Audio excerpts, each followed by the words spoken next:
In the Hearts and Minds, Book 0, The Birth of a Hero. Story 4, The One We Were Waiting For. Years passed, days, hours, minutes, seconds. In all our waiting, we learned a despair unlike anything that could be explained to mere mortal souls, invincible in their ignorance. We had believed in different gods. Before Truvia United became its own state religion, we had lived under a yellow flag, a rotten flag. But there we had practiced, among many different things, various religions. In some, our afterlife was granted upon birth, a preordained reunion with our Creator. In others, life was a test. Your afterlife was decided only after your death. In others yet, life was the final vestige. Your body was nutrients for the soil, the grass, the cows, the lifeblood of your nation. There was no afterlife in that one. Your soul expired with your body. None of our religions spoke of being stuck. None of our religions warned against having regrets before you died, or how inevitable it was to have regrets, how inevitable it was to end up here, in this darkness. And yet, it was not so inevitable that every passing soul found their way to this murky plane. We had been hand-picked, selected, this in-between, unable to retreat or venture forward. Those religions were all wrong. We knew the truth. Cursed. The Truvians believed the frosted to be cursed. We are not all frosted, yet are we not all cursed? Once the regulations and loyalty tests to catch frosted became mandated, people disappeared in quiet droves. Sometimes several neighbors would vanish all at once. Other times the quiet, sparse offerings were suspect in and of themselves. Well, it was suspect only to those who knew to suspect, only to us. We, the people. We, the crumbs. The basement held all the answers. We learned about the sugar. We learned the truth. But we could help no one. One of us, trailing behind their widowed wife, thought to protect her from the possibility of awakening. He broke straight through the in-between, and scared the wits out of her. She ended up in a hospital, then ended up in the basement, then vanished from the world. Distraught, he stayed with her at every step, spending weeks in the basement during her steeping. And when it was all done, another frosted lay barred from the world, stuck in a cage of our own making. There was power in being seen. There was power in breaking through the in-between. But we were in no position to take responsibility for the things that could go wrong. Ever since, we have been cautious of how desperately we beseech our living families. We are cautious of being seen, at both wishing desperately for it and also terrified to have it. This is what despair is. And so the years passed. The border remained turbulent. Resistance groups popped up both within and without Truvia, though if one only listened to the daily announcements, they were all from outside the border. We watched. We waited. We took shifts, committing to memory all of the wrongs. All of the monstrous deeds of this false government, what we had been led to believe was tyranny, was really orchestrated pandemonium. Truvia United had planned to become their own gods for decades before the war had even begun.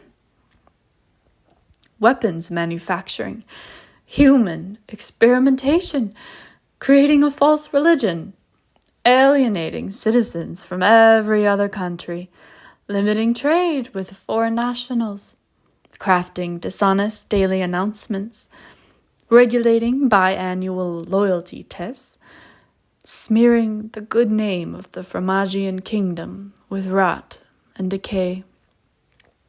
Oh, the list goes on. And the people live, none the wiser. They eat the sugar. They hang the flag. They attend the regulatory checkups. And they do it for freedom. We who cannot look away, we who cannot move on, where is our end? Where is our final precipice? What are we waiting for?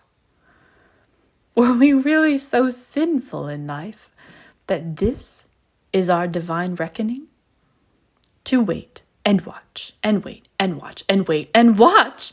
The people are saved, they said. Long live Truvia United. Nothing promised, everything gained. Beneath the great tower of the presidential suite, we congregate at the end of each day, while leaving only a couple of us behind for a night watch. The rest of us are left to wander the dark. Our inky plain is already plenty dark, but when the sun fades, we are left without sight, without hearing. We sit alone, each in our own pocket of darkness, and wait. There is no watching. Only the strongest of us can survive the night shift without cracking, vying to see into the shadows where all the worst monsters lie. Even the ones already cracked are still stuck here. They spend their time in the in-between, never leaving their pocket, not even to glance in on their loved ones. They sit, curled up in a way that their living bodies would never have been incapable of, and they keep sitting. For eternity? There is not much difference between those of us who have cracked and those of us who have not. We are all stuck here, regardless. One night, some 20 years after the fighting first began, we congregated beneath the tower like usual. Businessmen briskly walked through us, stirring up clouds of shadows, their hats pulled low, and as they barreled through the slew of us, one of them whispered, "This place gives me an eerie vibe. It's like the air is so dark, so thick." We used to find that sort of talk exciting. They see us. They know we're here. No. They cannot see us. They cannot feel us. Nobody can see us. Nobody can feel us. Perhaps we are not real. Perhaps we were never real. Before departing for the night, one of us said, "I think they're making a new formula." A chorus of blanching ghosts echoed in a shiver of wind on the street. "They stopped selling the old one nearly a decade ago. Why are they trying to make more now? Yeah, it didn't go well for them the last time. The situation grew out of control. Just what are they trying to pull?"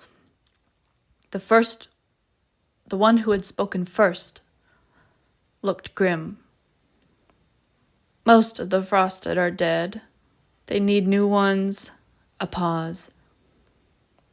they're aiming younger.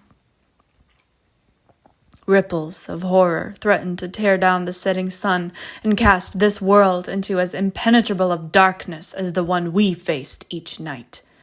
Despair was like a screw that would not stop loosening. You turn and turn and turn and turn and hope it is over. Feel confident that you have achieved what you needed. Just one little screw is not so hard to handle. But then it pops out of place again, and again, and again, and each time it is up to us to put it back right. But we have only our fingers, and they cannot touch a thing, anything. We need a savior, a hand, a friend.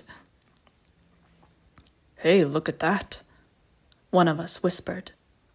So caught up in another crushing wave of despair, it took some time before others noticed.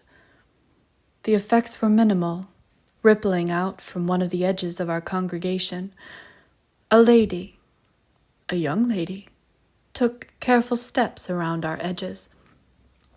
Her dainty feet ended up in the gutter, choked full of leaves and unmentionable things. Looking up, she met the gaze of one of us. Her smile vanished, her eyes into cheek crinkles and tiny slits, and she said, "Pardon me." After skirting past us, she continued out of sight, leaving behind a light so dazzling as to be mistaken for another sun. At last, a hero has come to save us all.